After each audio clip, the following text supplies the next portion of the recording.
Well, hello everybody, it's Louise Eddington, the Cosmic Owl, Cosmic Owl Astrology, and I am absolutely thrilled today to have with me for my Tea with Louise series. I've got my drink, but one of my favorite astrologers, Melanie Reinhart, who I think of as kind of the Centaur Queen. Now, Melanie Reinhart was born in Zimbabwe, and the same year as me, but I'm not going to tell you when that was. She has been a professional astrologer since 1975. So she came out as an astrologer long before I did, because I didn't actually start till 2012 professionally, though I'd had it as a hobby for like 25 years before that. Melanie is a prize-winning diploma holder of the Faculty of Astrological Studies, for whom she's also a patron. And she was awarded the prestigious Charles Harvey Award given by the Astrological Association of Great Britain in recognition of exceptional service to astrology. And Melanie's written several books. I'm not going to go through them all. Chiron or Chiron, as we're discussing, it might actually, we might be pronouncing it wrong. And The Healing Journey is probably the best known one, I think. But there's a few others, and some of them I think are written transcripts of talks that you've given. Am I correct? That's right. Yeah. So anyway, so check her out on Amazon, check out the books, go and buy them. But Melanie is also a contributor to a new book that's being released sometime. I think that's estimated to be in the fall or the autumn, by Pricesepi Press, which I'll put the link below, where several astrologers and other writers are contributing about these wonderful creatures, the centaurs.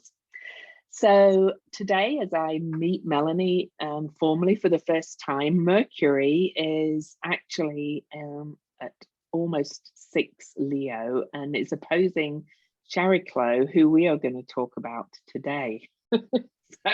So Mercury is the messenger. So Mercury is beaming us from London to Salt Lake City, where I am, and having us talk about Chariklo. So welcome, Melanie, and I'd love to hear your story about how Chariklo came to you, and then I'm going to tell you about where I was that day.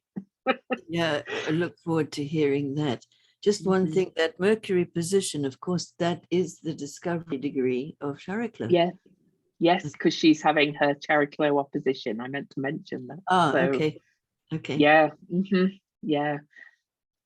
So where was I? Well, I in February of 1997, on the 15th to be exact, I was actually in Cape Town, South Africa. And that's where I went to university, but I was visiting there again, visiting friends and having a break, and also teaching a weekend on Chiron. And it was a lovely weekend. There were totally lovely people, and everybody was really engaged with the theme. And I remember when I went back to my place where I was staying that evening, I felt very peaceful and kind of happy. And I was also just preparing notes and things for the following day. And then I was just sitting there on my own, and, you know, the sun began to set. And it's really hard to put this into words, because this wasn't like a vision or a bunch of thoughts. It was a felt experience.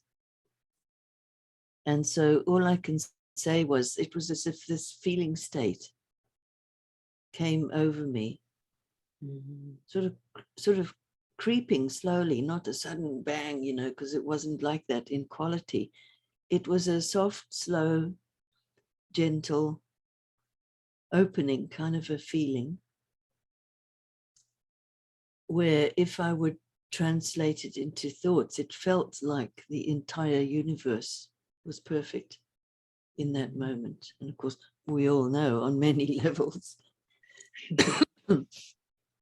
that perfection is rare and often illusory anyway. But at this level where this feeling seemed to be coming from, there was this very complete sense of peace, a sense of peace and of balance. And it was a very kind of intimate feeling, in the sense of it felt very intimate with myself, my deepest self kind of thing. And I just sat there for absolutely ages, just feeling absolutely transported, but not like transported somewhere else, like swept away or anything. It was like transported into another level, another dimension of the here and now. So on one hand, it felt very simple, very kind of obvious, and breathtakingly precious. And I sort of hung out in that state, just doing totally nothing except sitting in the chair. And that seemed to go on for hours and hours and hours. But in normal clock time, it couldn't have been more than an hour max, I would say, because I did go to bed early to prepare for teaching all day the following day. But that feeling stayed with me. It totally did. And I just had the feeling something is happening. Okay. Had no idea what, except what I was experiencing. And the feeling stayed with me. And then I thought the notion of something is happening was just subjective, and it was just me, you know, having this particular experience. So that was, it was the following week, I believe, that I went back to the UK. And lo and behold, I discover that there was a new centaur discovered on that very evening. And, you know, with the zone differences and all that, it was actually coinciding with the moment that Chariklo was found. And so that absolutely blew my mind. And I felt as if I had a very strong felt imprint of what this being was about. And, you know, began researching and so on and so forth. But Louise, I want to hear your story. Yeah, well, I heard you tell this story on another interview. I can't remember. I think it was the Astrology podcast. Anyway, it doesn't matter really where it was. Yeah, it could have been.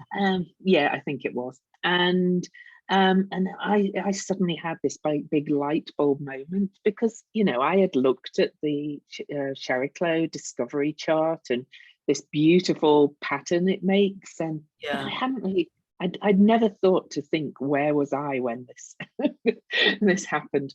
Well, mine was a lot more dramatic than yours, and a lot less peaceful.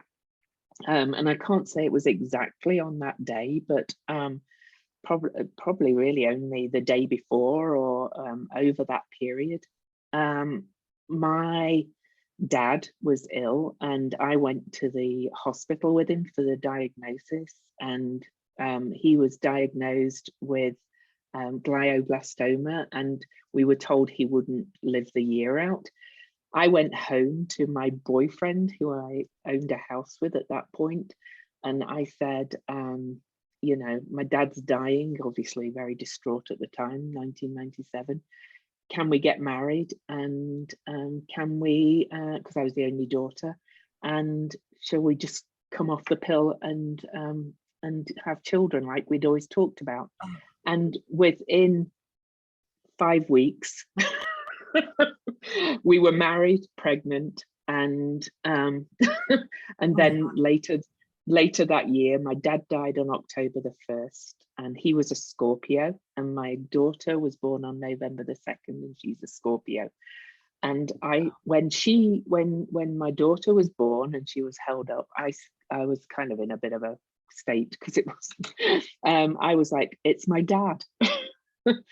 and now you've talked about Chariklo being kind of a midwife of both death and life and things, Yeah, and absolutely. I was like, oh my goodness.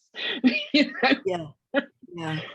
Everything changed on that moment. And it could have been that Friday the 14th. We weren't at the oncologist on the Saturday, so it wouldn't have been on the 15th in Derby, but I think we got the diagnosis as she was being discovered. So what an amazing story. And so your daughter must totally have that signature in her very being, in her life. Yeah, from her inception, not from her actual birth date. Yeah. Because I got pregnant right away. I was like, you come off the pill, you usually have to wait a while before you. Yes. But oh no. Wow. Yeah, I know, isn't it amazing? And that is. And my whole life literally kind of changed on that dime, if you like. Suddenly I was no dad, married, and a mother. So wow. So many transitions all wrapped into one. Yeah. Now I was approaching my Pluto square as well, so that had something to do with it.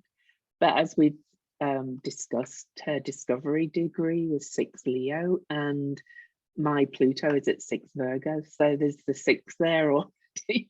And almost and I have so much in my chart at 6 and 7 degrees that are all aspected by her discovery as well. So that is amazing. It is. Well, certainly, really having, so as I'm sure you've already seen this, that the mythology in terms of the classical Greek sources, mythology around Chariklo is really quite minimal. Oh yeah. And there's even some contradictory bits and pieces here and there. Mind you, that's common, in mythology. There's often more than one version of something. Excuse me. But the fact that there is so little is almost part of the pictogram, let's say, of Chariklo, because there seems to me to be this real emphasis on this vibratory level, this felt sense level. So at the level of being able to describe her in words or tell her story, that part is really minimal. But what I've noticed is that when people get it with Chariklo, they totally get it, because it's a felt experience. And even though one is left kind of babbling like an idiot, trying to say something about it, the actual felt sense is unmistakable. It is. Have you found that too? Oh, since she came into my awareness and all this has been coming to me, I feel changed. Really, she my Chariklo is at 3 Aquarius, so almost at the opposite point. And so I've had 3 passes of my Chariklo return, and I feel that what's happening to me personally is happening collectively. I don't know, to all of us. I feel she is a real harbinger of change.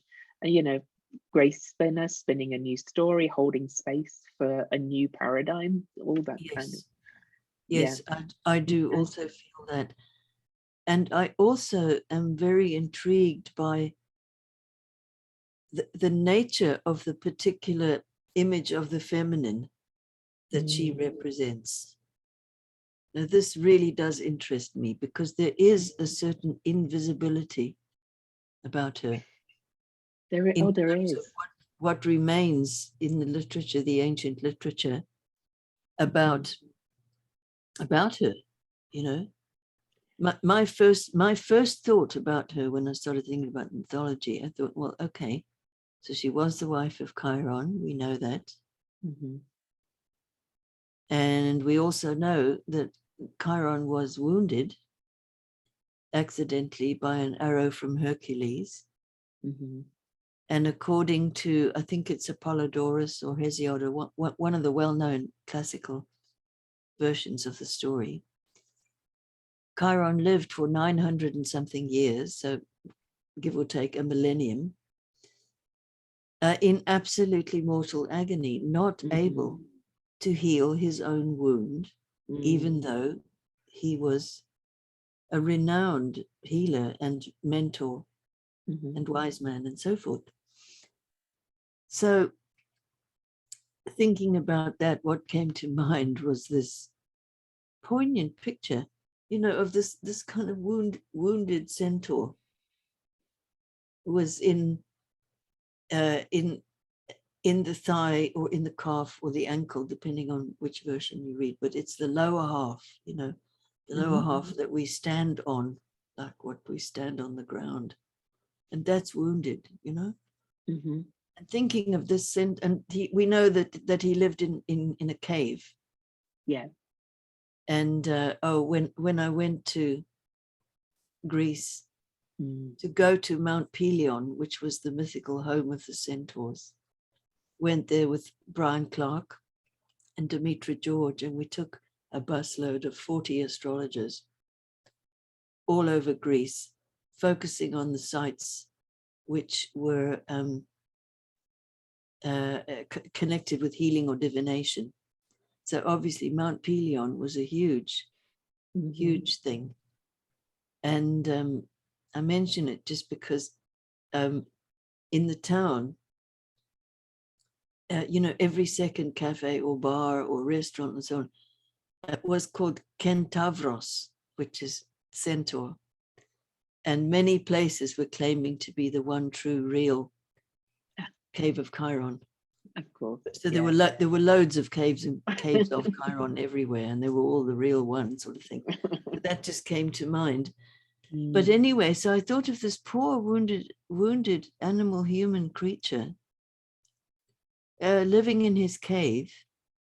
And I thought, well, who was looking after him? It has to have been the wife, surely. Yeah.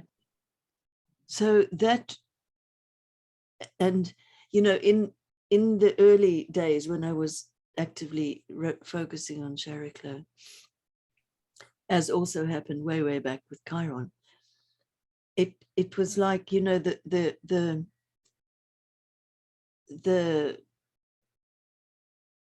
vibratory being, we could say, that's represented by the name Chariklo and the little stories, seemed to be so present and so waiting to be revealed by anybody who would care to listen or hear or see, you know. Yeah.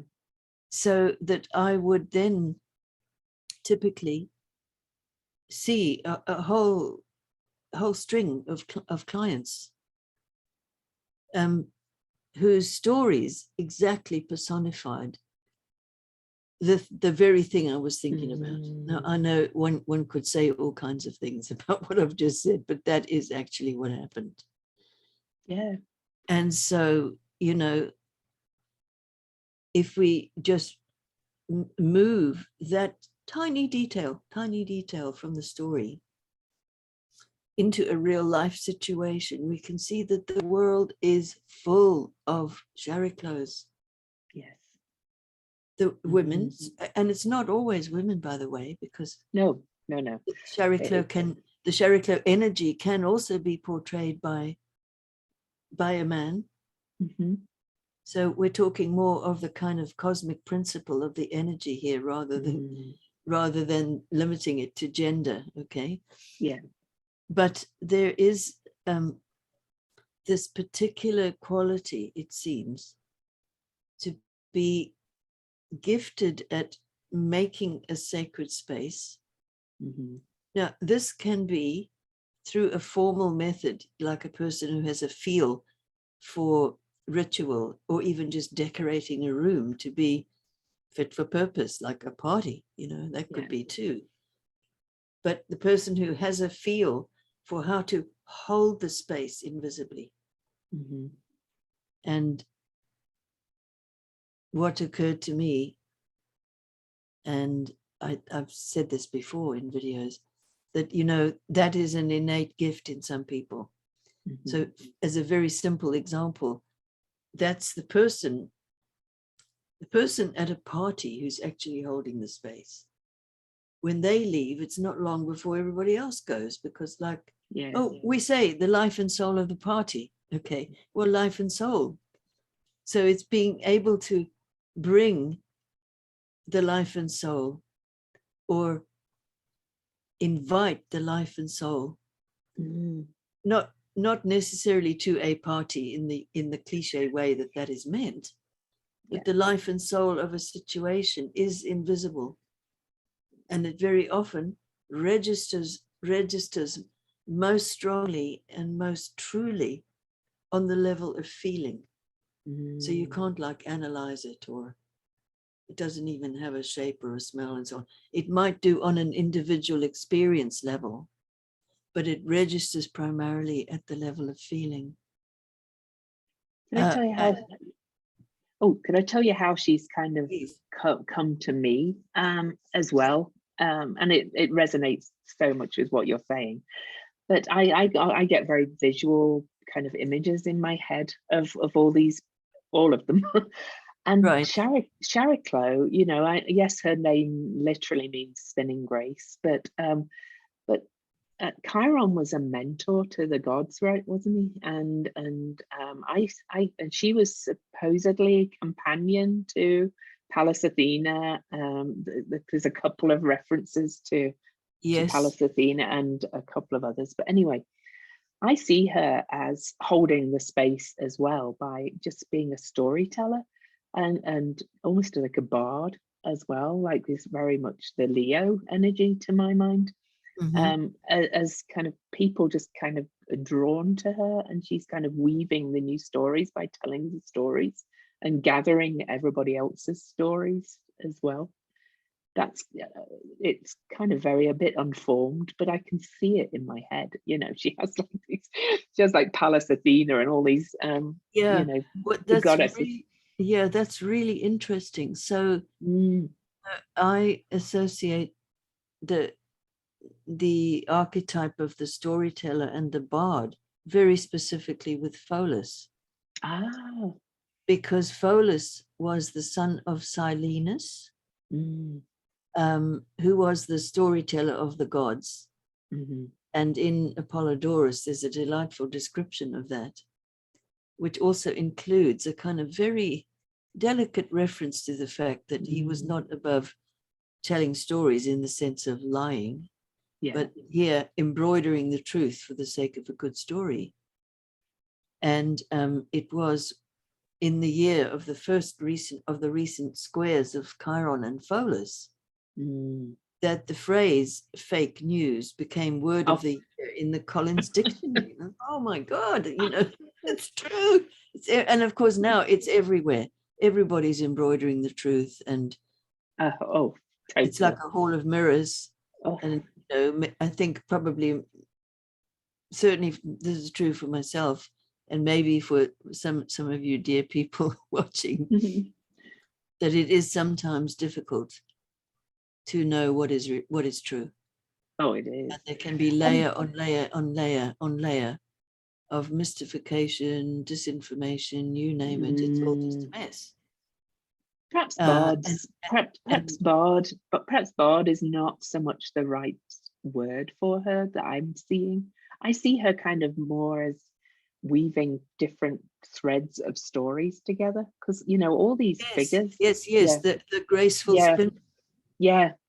So like gathering Pallas Athena's story and all these faces of the goddess that are, and kind of weaving them into this tapestry. Yes. Yeah. And there was you know, with that translation of her name that you mentioned, the graceful spinner, I also thought, and so we both have moon in Gemini here, so I'm going to do a little moon in Gemini. And when I read that, I also read it backwards, and I thought, oh, it's she who spins grace. So as well as being a spinner, she's also spinning grace. Yeah. And that's a very particular quality. And I think often to be able to do that, well, it has to be a natural thing. It can't be, you can't like turn on the capacity for spinning grace. No, you can't. No, it would be completely false. But there's something very true about this capacity to spin grace. And sometimes it's even invisible, that, you know, one just knows in the presence of that person that energy moves and things change and things are subtly facilitated and sometimes without any deliberate intention on the part of the Chariklo person. It just occurs. So at that level, it's the deepest possible kind of magic. I have another story for you about that, actually. Oh, please, yes. in relation to Chariklo kind of being this death doula or space holder for somebody that's in pain and dying.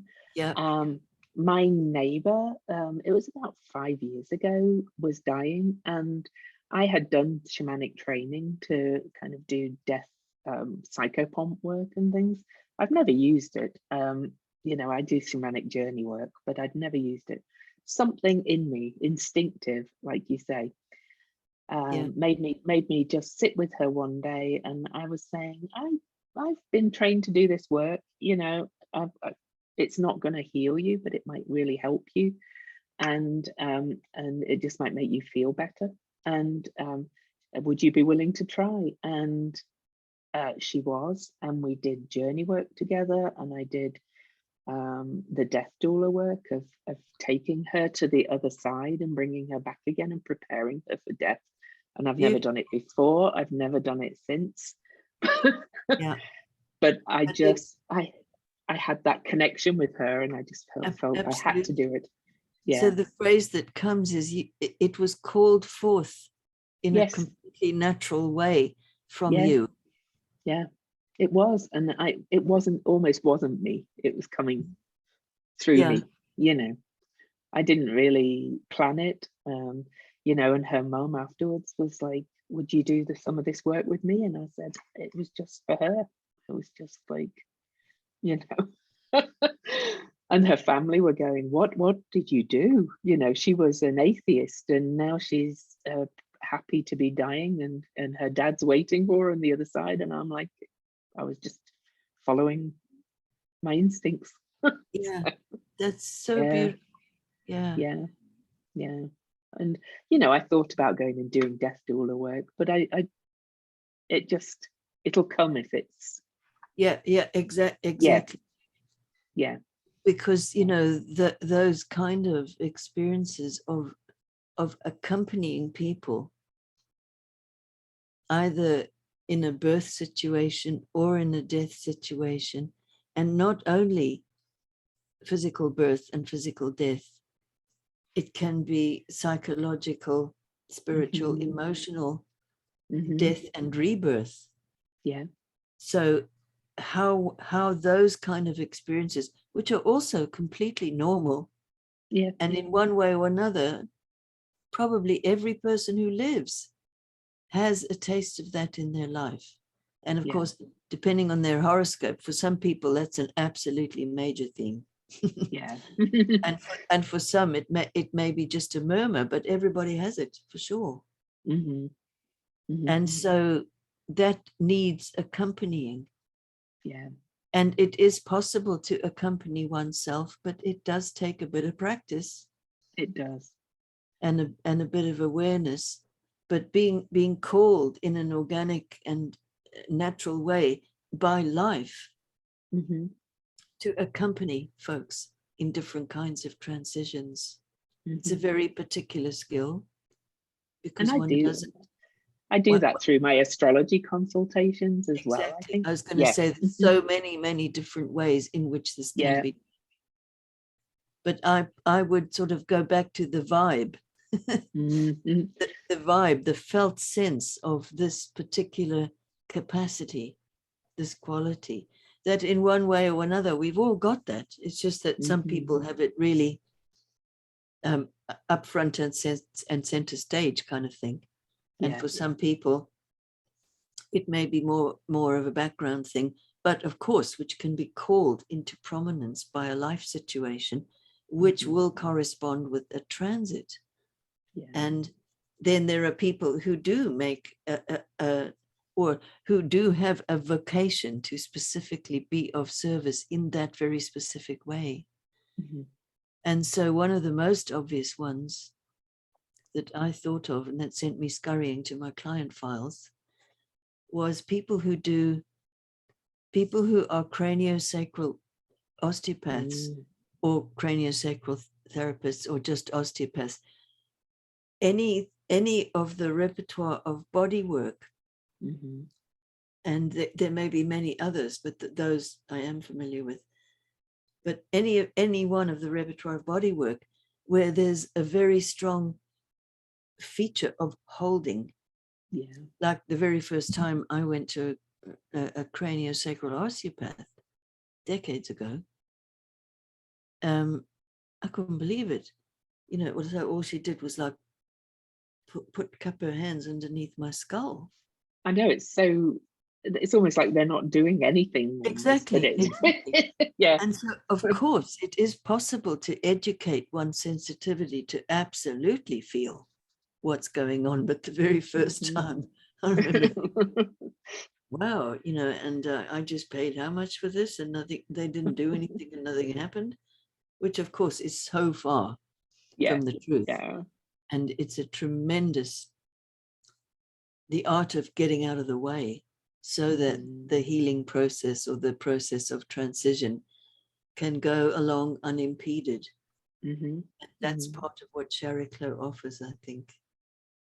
Um, I agree, and I think she's doing it collectively.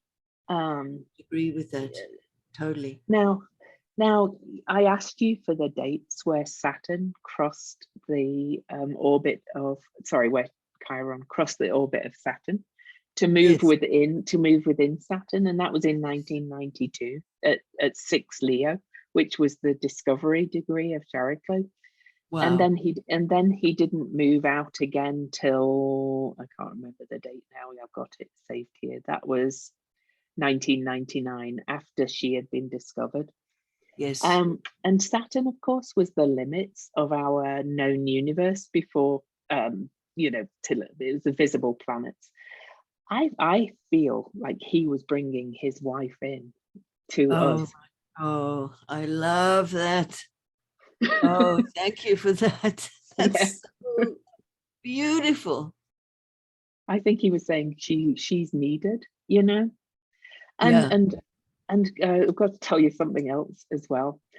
I've done a set presentation on Ceres quite a lot, Ceres for those listening, who the Great Mother Goddess, or was an asteroid, now a dwarf planet. And at the date of her discovery, Richard Tarnas spoke at the Cycles and Symbols conference in San Francisco and said, patriarchy is best understood as the 5,000-year birth canal of the Great Mother Goddess. Oh, And he said that quote on her discovery date. wow. Wow. Wow. after Chiron had brought her into our known kind of universe to Oh, help us to heal. I think. yeah. Yeah. Yeah. You know, I also found myself wondering at a certain point whether Chiron's long life of suffering, which he was not able to heal by himself, which then, of course, transcended into a whole other level when he became immortalized Mm. in the constellation of Centaurus. But one day I found myself wondering whether that all took so long, because even though, of course, at one level, Chiron lives in a timeless realm anyway, the realm of the archetypes, where time isn't like it is, on our wristwatch kind of thing. But nevertheless, it was specified in, I think, Apollodorus, 900 something years he lived.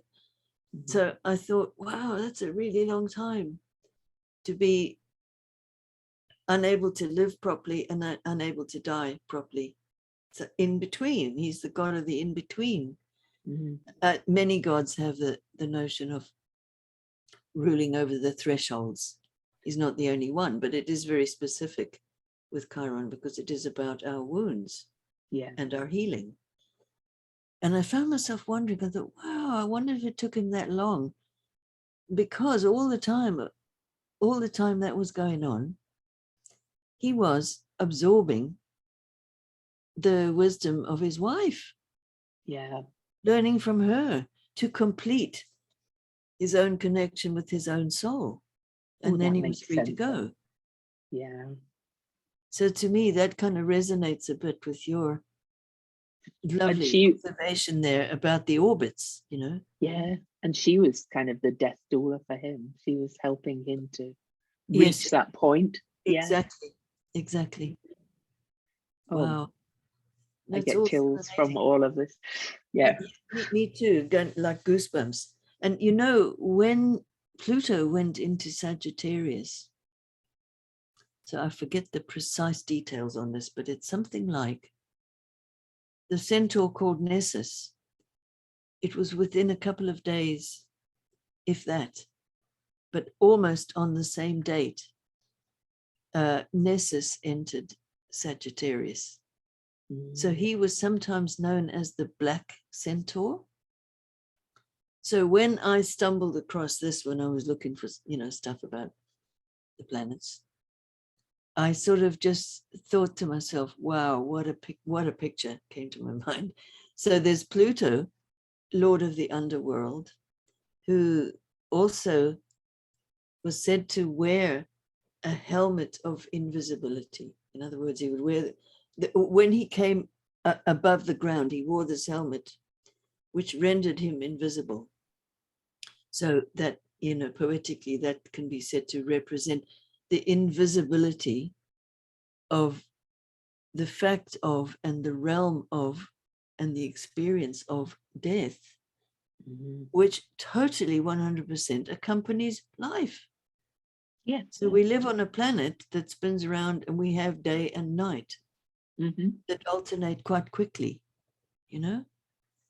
So the dark and the light are always, there's a dance and interplay.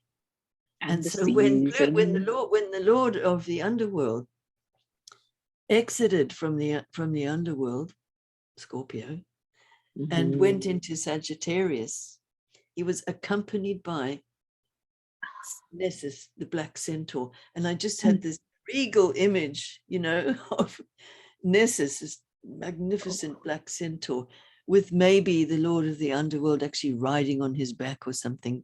And of course, zero Sagittarius is the degree where Chiron went back out of the orbit of Saturn. Yes, exactly.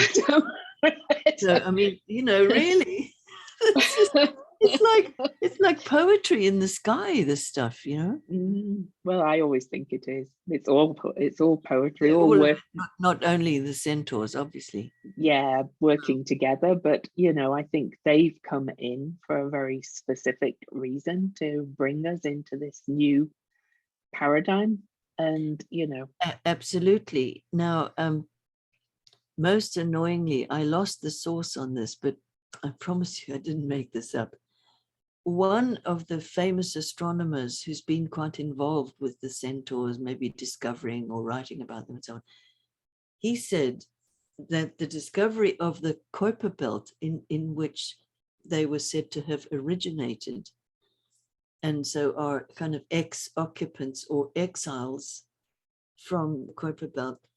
So this astronomer fellow said, this is the most important frontier of discovery since the time of Copernicus. So you probably recall that Copernicus was the fellow who discovered that it was us and the planets that went around the sun, rather than the Earth being the center of the known universe. And that was considered seriously and dangerously heretical at the time. Imagine that. And so he was, in a way, quite smart. He just basically sat on all of his discoveries, but did teach people about it. So it was actually the Copernican revolution was really set rolling by Galileo, who went under house arrest for so doing. Huge court case to do with heresy and huge things.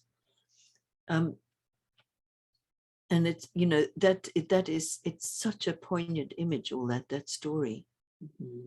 Because in a way, we could say it was ever thus. So today, as we speak, there are really important new discoveries of various kinds in various disciplines. Oh, there are. And where the people are being vilified and not understood and not believed. And in some cases, harm comes to them because of that. Well, it's true, but even as astrologers, you know, astrologers like us who are fascinated by all these new discoveries, they were always there, of course, or have been for a long time. Have been for a long time anyway. And you know, I've been not attacked, but I've been, you know, low-key attacked by people for saying you don't need all those, you know, you only need, you know, these known bodies, you know, they might accept out to Pluto and things, but I think they have important messages for us. And oh, absolutely. Yeah, and I would agree, this discovery of the Kuiper Belt is just bringing just so much new information to us. There's a book I've got written by an English astrologer called Alison something or other, and I can't remember her name. She actually used to run a pub that I used to go to near Derby. But anyway, and she calls it Starry Messengers. Oh, yeah, Alison Chester Lambert. Yes, I could not remember her last name. Yeah. And I know her. She invited me to speak to her students one time. Oh, yeah. She lives a bit, it's a fair distance, but not desperately long way, just north of me in England. Yeah. Yeah, and that's where I'm from her area. So okay. Yeah, and I used to go to the pub she used to run. Funnily enough, small world. But you know, but I think you're right. I think it is as important as the Copernican revolution, and I think it's unfolding as we discover more. You've looked at the discovery chart for Chariklo. She's at 6 Leo. Well, at 6 Aquarius, which is where she is today as we speak, having her opposition. I know. Ceres was at 6 Aquarius in that discovery chart. Oh, how wonderful. Oh, I should include her too. Oh, yeah, and I've done this work on Ceres, and I hadn't connected the two of them, but there they are. They are opposite each other in that discovery chart. And Ceres is now called a dwarf planet, not an asteroid. I have this theory that she's actually kind of a missing personal planet because she's just this side of the asteroid belt, and that Chariklo introduced her to us. Oh, that's beautiful. Yeah, it's so beautiful. Yeah, it's like it's like a kind of centaur party, and sometimes asteroids are invited in as well, or you know, something like that. We could make up a whole scenario. And some of these dwarf planets, you know, and totally. And Chariklo has rings, right? So you know, is she a centaur or is she a planet like Saturn? Yeah, exactly. And then the year after that was discovered, which, if I recall, was 2014. The following year, now there's a speculation that Chiron also has rings. Yeah. And so when I teach on that, I typically I typically call them wedding rings. Mm. Because they've both got rings. So far, they're the only centaurs with rings, but hey, there's, almost 500 centaurs discovered Yeah. today, even though very few of them have still been named. And now we've got the James Webb telescope that's going to Yes, bring in much closer pictures. exactly.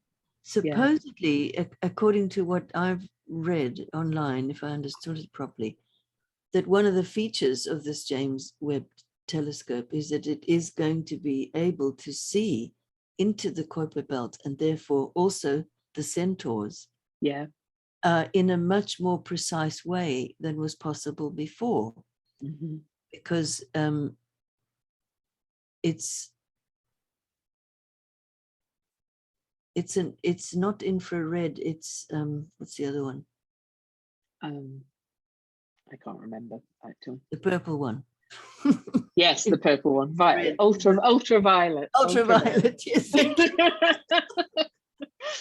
Because it apparently it sees in ultraviolet or something, and the Hubble sees in ultra red or whatever it was. It gets a different perspective that the other one doesn't get, which is really wonderful. And in some of the write-ups I read before this James Webb telescope was blasted out there, they do specifically mention Chariklo, that's one of the aims of the journey is to find out more about her. Oh, exciting. Yeah. I hadn't read that. Oh, I'm so excited about that because I think she's so important. And, just to looking at what's going on in our world today, today she's now on the south node of the USA, and on her the USA's nodes in the Sibley chart, most of the charts that use, they're at 6 Leo and Aquarius.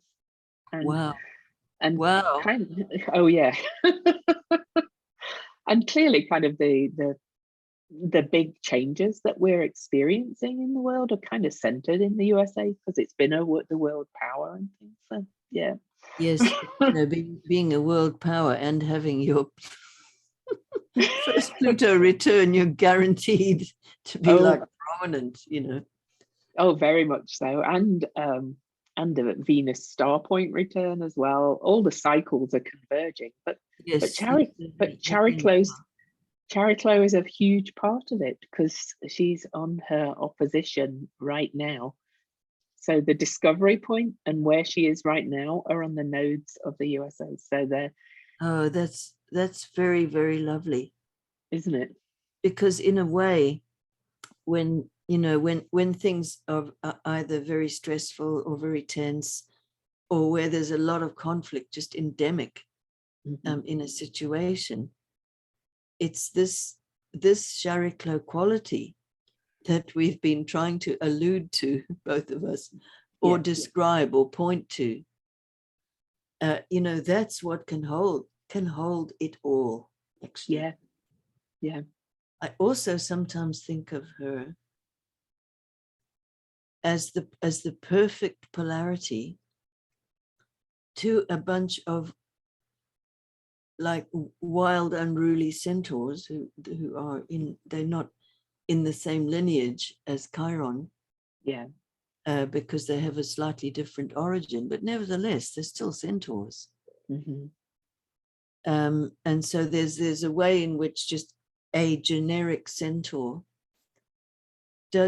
could be seen to be representing the bestial side of human nature.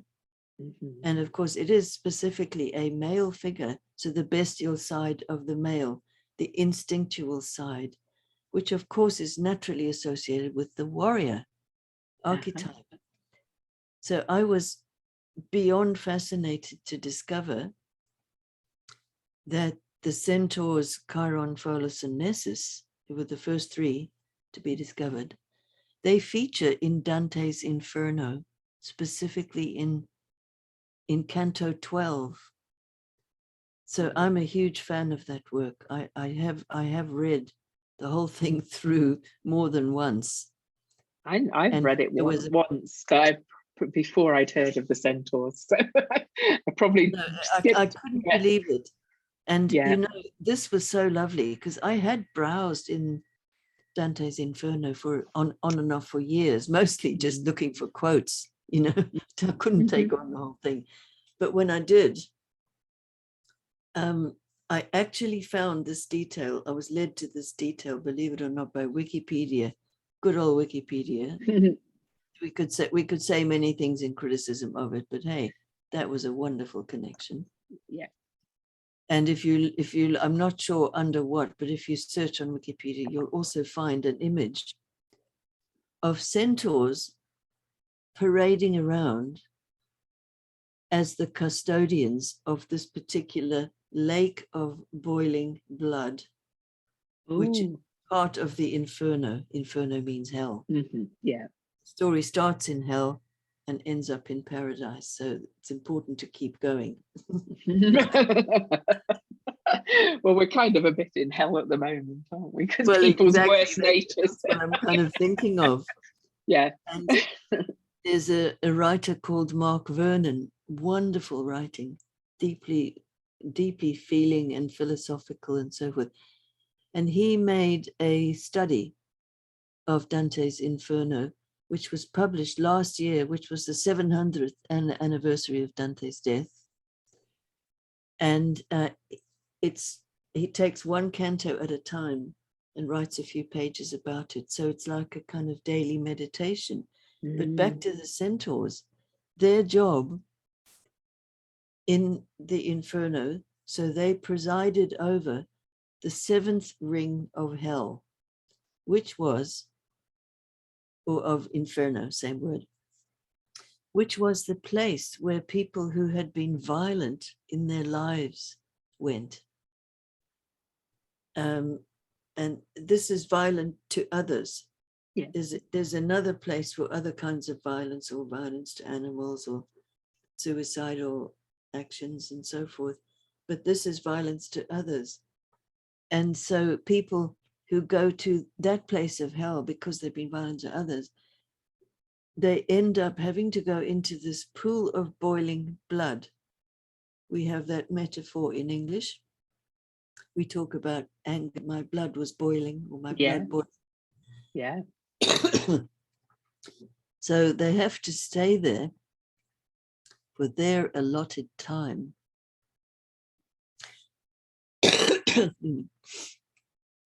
And they are kept in there for their allotted time by the centaurs, who will just push them back down if they try to get out before it's their time.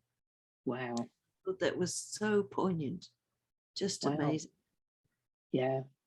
Are you okay? Do you have a drink, or do you need? I do have some water here. Yeah. Happens to be all the time. Now I want to read that again. I want to read that again. And just thinking of Chiron being in his own personal hell for 900 and whatever years it was as well. He was kind of, and he hadn't hurt others, of course, but he was kind of experiencing that. And as humans, we've got the seven. You said there was 7 layers or something, 7 places.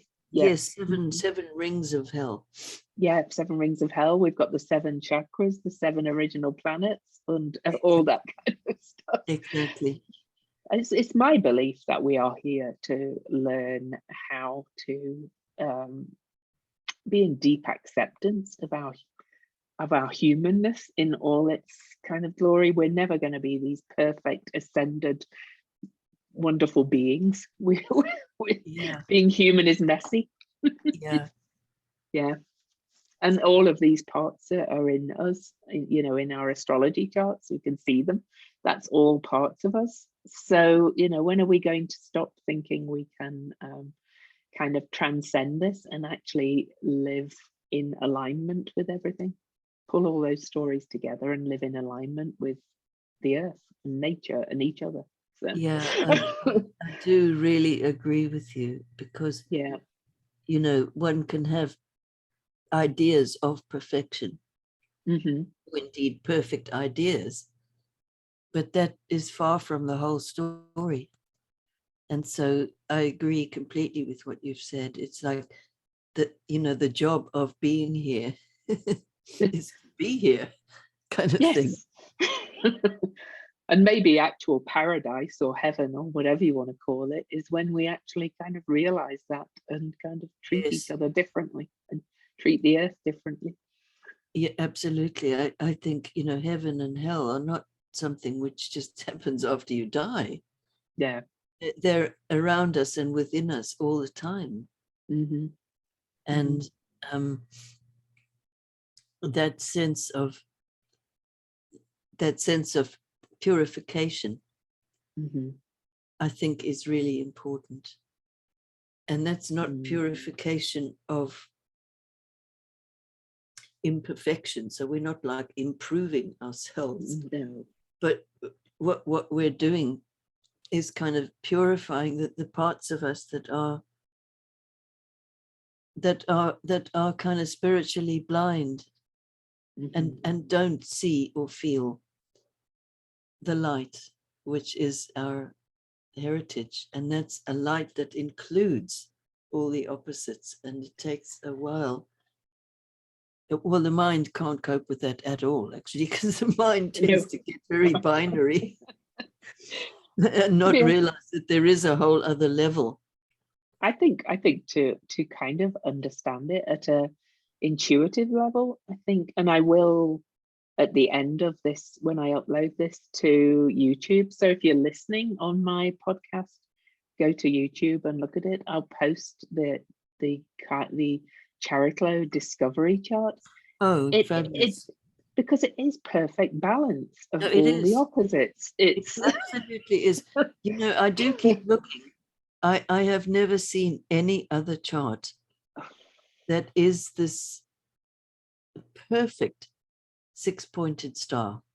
Yeah. I mean, it's rare, but it's not desperately uncommon to find a six-pointed star. But usually they're very approximate, and you kind of want them to be a six-pointed star, so you overlook the fact that it's really quite approximate. Yeah. But I've never seen another chart like that. I haven't either. I've never seen one, and it's bringing in some of the really heavy hitters of change, and it's Absolutely. it's in air and fire, so it's kind of healing the divine masculine, in my opinion, as Chariklo did or does. Oh, I love that. That's wonderful. What I also think about is the fact that, so, the main sets of two triangles, one pointing up and one pointing down, that is your six-pointed star in air and fire, as Louise just said. But then the elements of earth and water are also represented in a very particular way, namely that each of them only have one planet there. So when you get that situation in any chart, in other words, where the whole field, as it were, of one of the elements is represented by only one planet, then that planet comes under enormous pressure, almost like the entire field of, in this case, earth and also water, is only represented by one planet. So then it becomes magnified in that person's chart and life. Any of you who've got that, try it out and see. It's really interesting. Well, it's my moon. That's my only air planet. Oh, wow. Yeah. Oh, and it's just very magnified.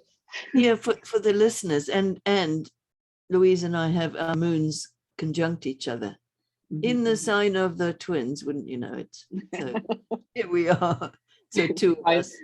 Yeah, finally meeting, and this meeting of the minds. And absolutely. Can I just complete my thought? I'm totally doing the Gemini, jumping all over at the moment. Want to just complete that thought about the earth and water. And so, the power of water and earth, as indicated by this situation of them being a singleton, that's word often used. Mhm. And so when I was thinking about that, it's like the water, it's Neptune in Capricorn. And so that's like, no, sorry, got it the wrong way around. It's Chiron in Scorpio. Can that be right? Yes, that's right. Yes, Chiron was in Scorpio. And Neptune in Capricorn. Yeah. Right. Yep, that's right. Yeah.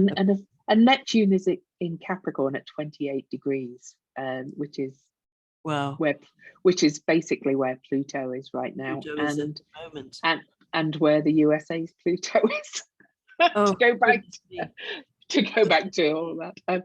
I'm I don't want to get into the whole USA chart, but it is being majorly activated by all of this. No, And I hadn't noticed the Neptune in Capricorn being in the chart before.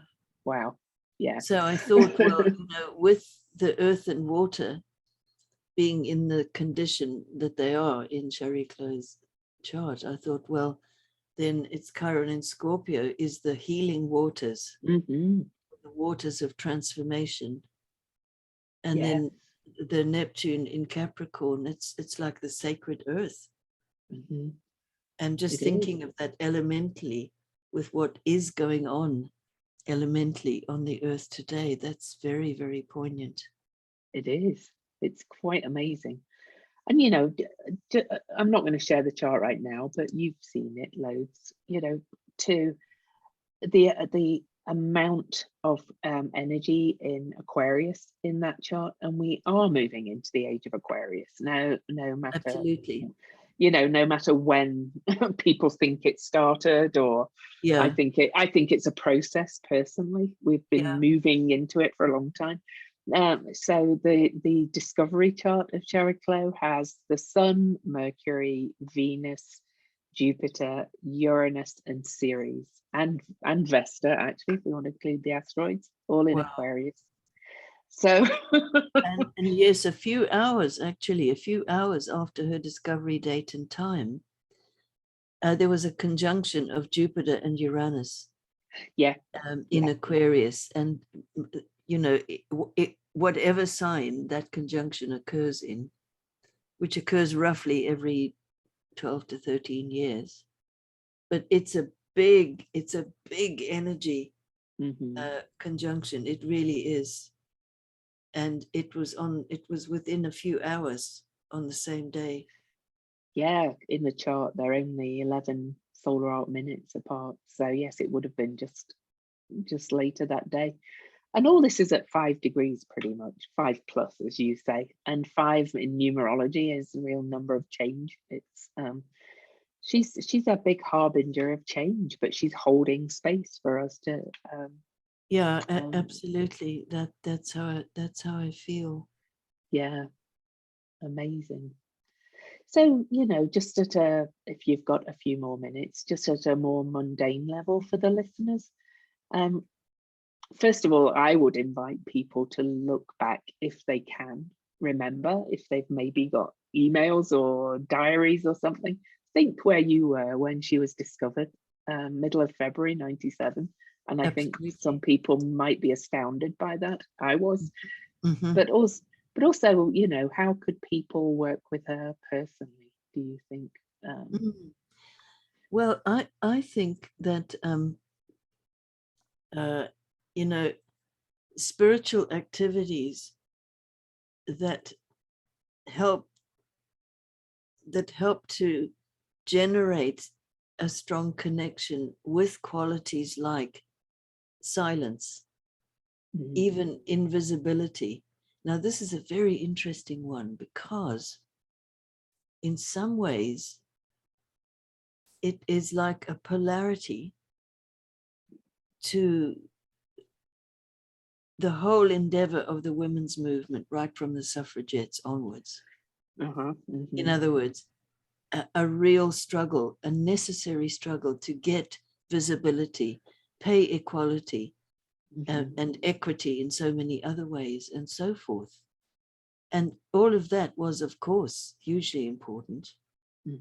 and world changing in so many ways, and that is not the only quality that can be represented by the feminine. That is really, really important.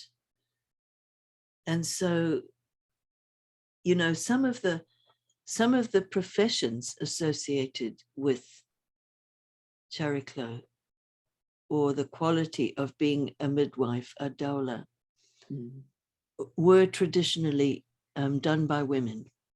And that's not to say at all that men can't do those things, because today more and more men are indeed doing those things. And similarly, her husband was a medicine man, an herbalist, and many women were the herbalists or medicine women in society. So again, this is not a gender thing, as you say. It's more of a no, totally not. But it does represent qualities, and in a way, for want of another way of doing it visually or in figures, it has to be male and female. But of course, it's way more than that. But to me, I'm very, very interested in this quality of invisibility, silence, and a kind of silent witness, or a silent presence, or holding the space. And I actually feel that this is absolutely something which Chariklo brings to the table at the moment. So this is the power of silence, which can't be faked. And I'm sure probably most of you watching, listening, people who by their presence can just calm everything down. Whereas, necessarily, as you say, the women's movement and the fight for equality and things has actually been quite masculine in its approach. It's like, I want to be out there. I want to be out in the men's world and equally and to fight the fight and to go into the conflict. And, that's all so important. There is this whole other side. Which in some ways, without wanting to put a value judgment on, it's equally important. Also, it's about that perfect balance again. Exactly. And so obviously not everybody is an extrovert and a warrior type in the obvious way. But there's a kind of internal silent warriorship that can go on invisibly and quietly and without necessarily a word being spoken. It's about how you hold yourself in your own space and in this space that we call the world and so forth. And that's something profoundly nourishing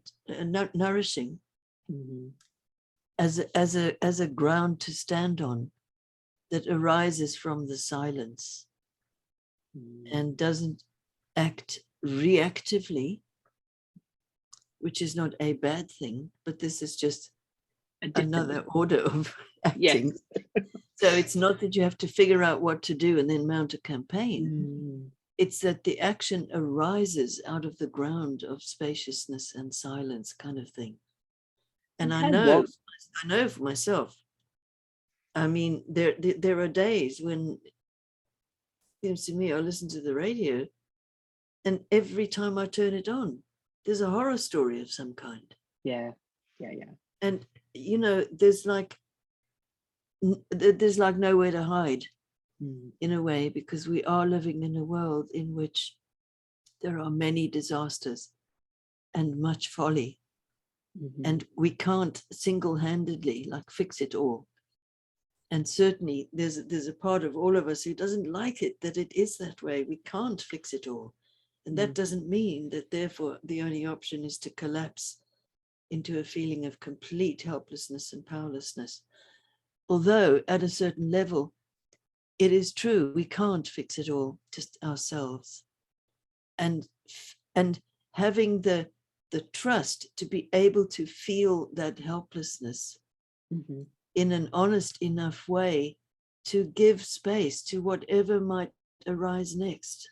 Yes. Whatever you're being called by life itself to enact or to offer or to follow.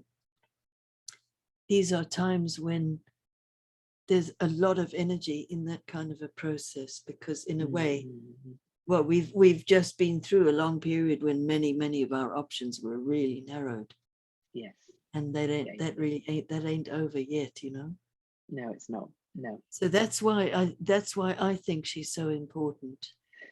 Me And too. I know, I think we've spoken about this before, or maybe you saw a video or so, and I have mentioned this before, but just a few years ago, it was in 2017, I did do a very extraordinary session with a client, in that it was truly as if Chariklo kind of appeared, as it were, in the session.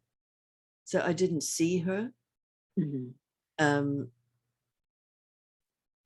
And there was, in fact, a very relevant transit, which I hadn't picked up because I hadn't included Chariklo in this person's chart.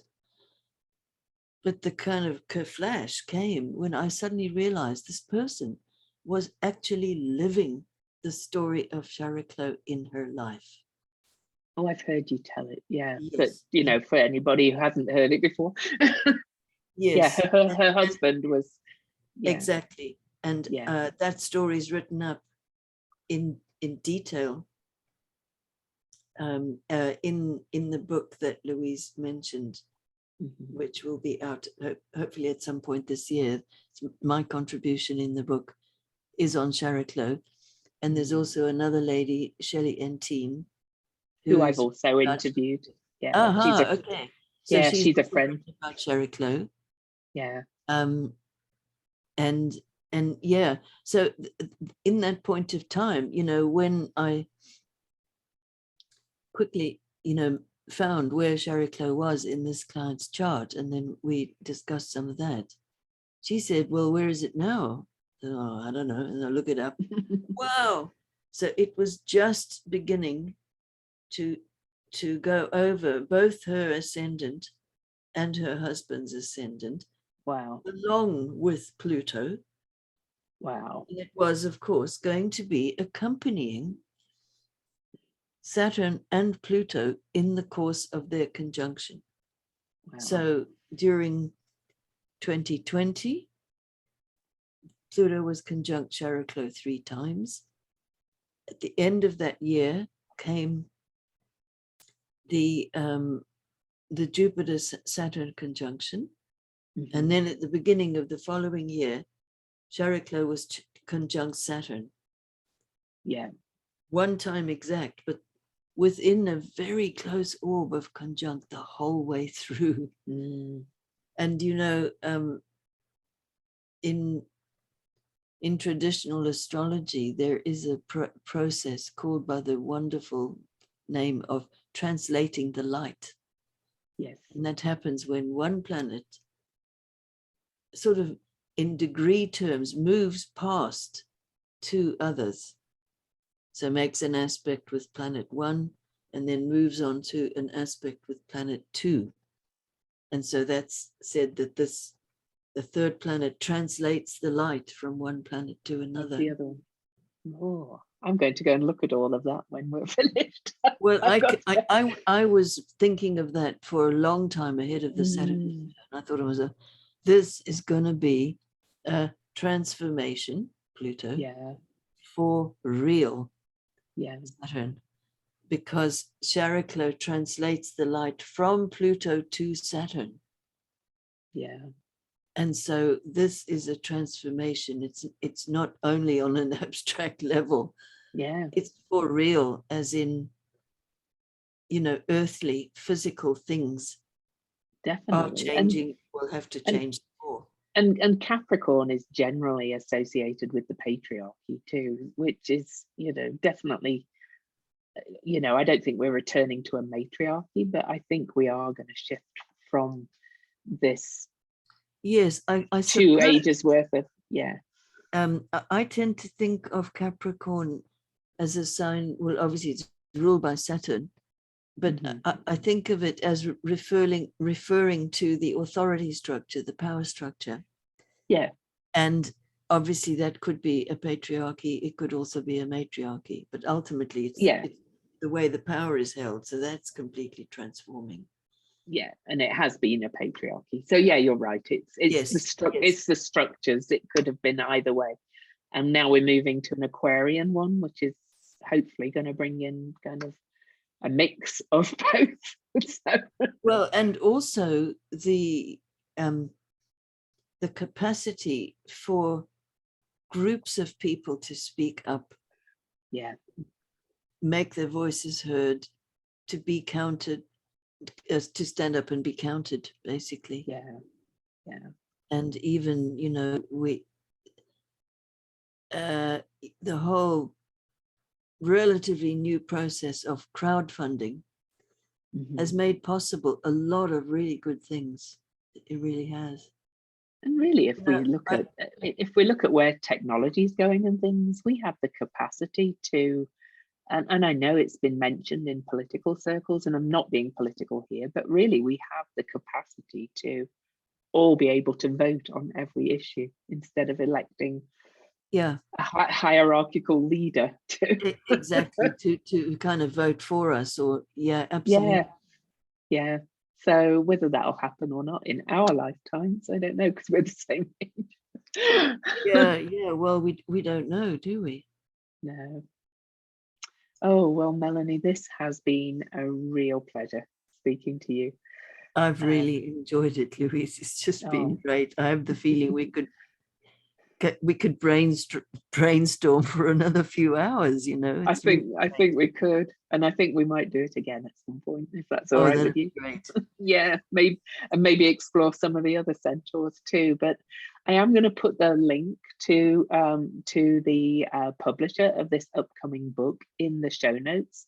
If you enter your email into that website, you will get an email when the book is published. I'm so excited about this book. I think it's much needed, because you've written, you know, a fair amount about these wonderful wild creatures, but I think they're speaking to us more and more each day. So I think so. Yeah. And I think it is the new Copernican revolution, indeed, as you said. So. And let's see what it brings. So anyway, thank you again for being here. Well, thank you, Louise. Thanks.